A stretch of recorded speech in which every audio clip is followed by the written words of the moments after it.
तो कुछ नहीं करेगा, कहेगा ना हमारे पास टाइम नहीं है, हमारे पास टाइम नहीं है, वो टाइम को बताता है ना। तो यदि चंदन लगाने का टाइम नहीं है, कथा में आने का टाइम नहीं है, तो एक मंत्र बताता हूँ आप लोगों को, सब उस मंत्र को आप रोज पढ़िए।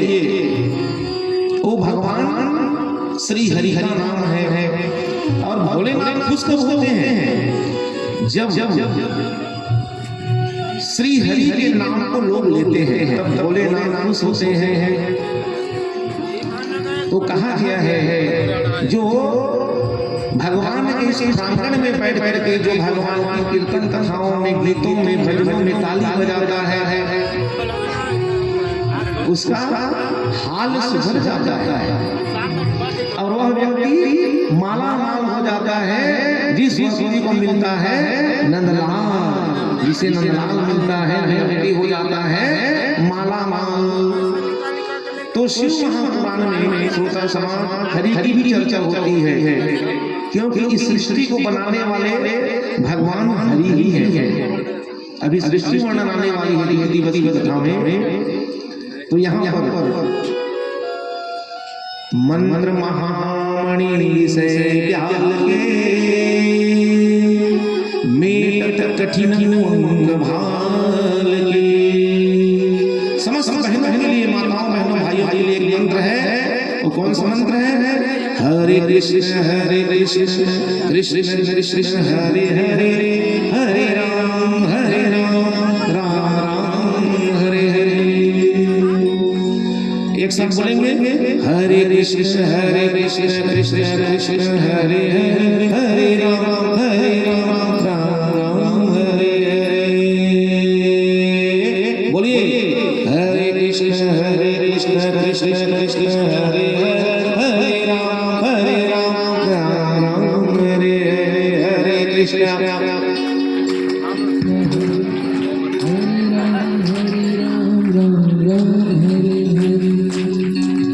सामने जो दीदी उन्हीं बैठे थे, खराब आवाज नहीं आ रही, पीछे वाले क्या हो गया? बढ़िया जोर से बोलना चाहिए ना। हाँ। अब ये मंत्र आप यहाँ से ले जाइए। किसी को ज्योतिष में आके हाथ दिखाने की जरूरत नहीं पड़ेगी। ज्योतिष कार्यालय में लोग आते हैं हमारे पास, आप देखो महाराज क्या क्या है, आने की जरूरत नहीं होगी। यदि जो व्यक्ति इस मंत्र को जो पढ़ेगा वो भाग्यशाली बनेगा।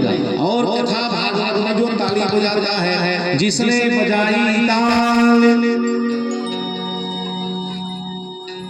उसका सुधर जाए हाल,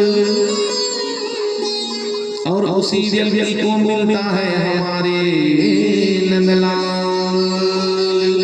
और जब नंदलाल मिल जाता है तो व्यक्ति क्या होता है? वह व्यक्ति हो जाता है माला। तो जब प्रांगण में आकर के कथा श्रवण करते हैं, चाहे कोई भी पुराण हो, ताली अवश्य हो जानी चाहिए।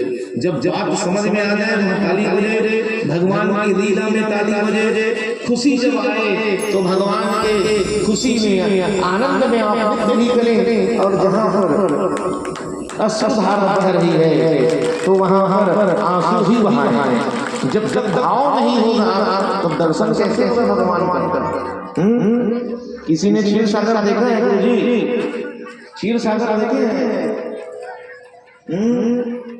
क्षीर सागर कहाँ पर है? क्षीर सागर तुम देखे? क्षीर सागर हाँ सुने हैं, भगवान वहाँ निवास करते थे, आराम करते थे, कामा निवास करते थे। शेष सैया में भगवान क्षीर सागर में सोच रहते हैं भगवान विष्णु। तो कहाँ है? आप सबकी आंखों में है, आप सबकी आंखों में क्षीर सागर। यहाँ वेदव्यास कहते हैं भगवान भोलेनाथ के पास जाओ, भगवान के करुणा की गाथा को याद करो। हे प्रभु, हमारे बिगड़ी बनाने वाले, हमारे कष्ट को मिटाने वाले, हे करुणा बरसाने वाले, देवों के देव महादेव, कालों के काल महाकाल भगवान, हमारे जीवन में प्रकाश उत्पन्न करने वाले, प्रकाश करने वाले, अज्ञानता के अंधकार में हम पल रहे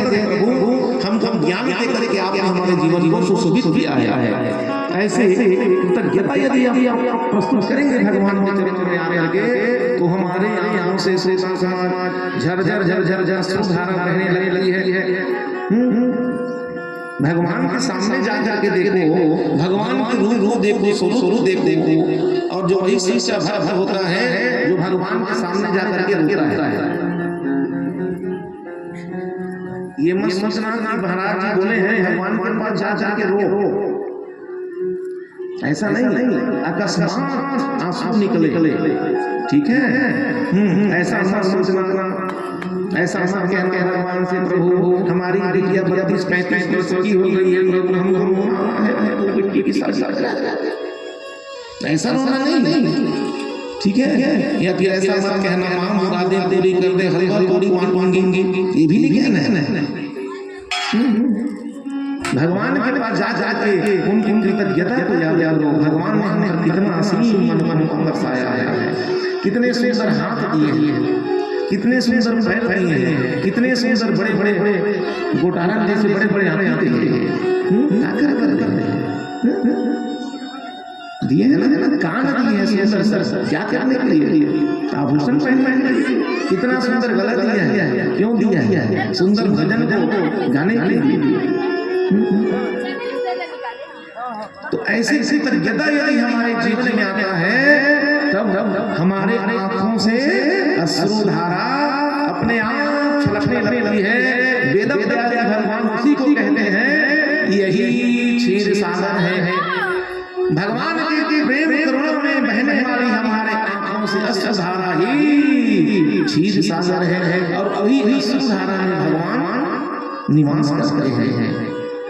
उसी अश्रुधारा भगवान निवास करते हैं। साक्षात दर्शन होता है जब भगवान के करुण गाथा को हम याद करते हैं। समाज ऐसे भगवानों आज यहाँ वेद व्यास कहते हैं भस्मीभूत होना यमुना जल स्नान करने के बराबर है।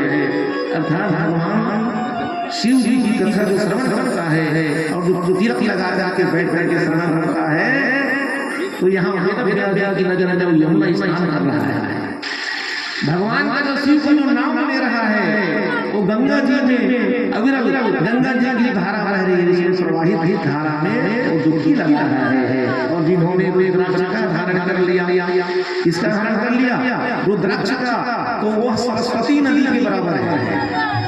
सरस्वती नदी रुद्राक्ष, कौन कौन रुद्राक्ष धारण किए हैं, जरा हाथ उठाएंगे। रुद्राक्ष धारण करने वाले 1 2 3 25 45 60 और 76 रुद्राक्ष धारण। तो यहाँ पर रुद्राक्ष है क्या चीज? भगवान भोलेनाथ एक समय में बड़ी साधना में बैठे हुए थे। बड़ी साधना में बैठे बैठे भगवान की आंखों से अश्रुधारा जब बहने लगी, तो उसी अश्रुधारा से रुद्राक्ष के वृक्ष बन गए। उसी अश्रुधारा से रुद्राक्ष के वृक्ष बन गए और उन वृक्षों से रुद्राक्ष के फल प्राप्त हो गए हैं। तो रुद्राक्ष के बारे में आप सब टीवी में वगैरह सब समाचार पत्रों में पढ़ते हैं। मैं सिर्फ इतना ही बताना चाहूंगा, जिन्होंने रुद्राक्ष धारण कर लिया अपने गले में, वो भगवान शिव को अति प्यारे लगने लगते हैं, अति प्यारे लगते हैं भगवान शिव को, और वह शिवमय हो जाता है।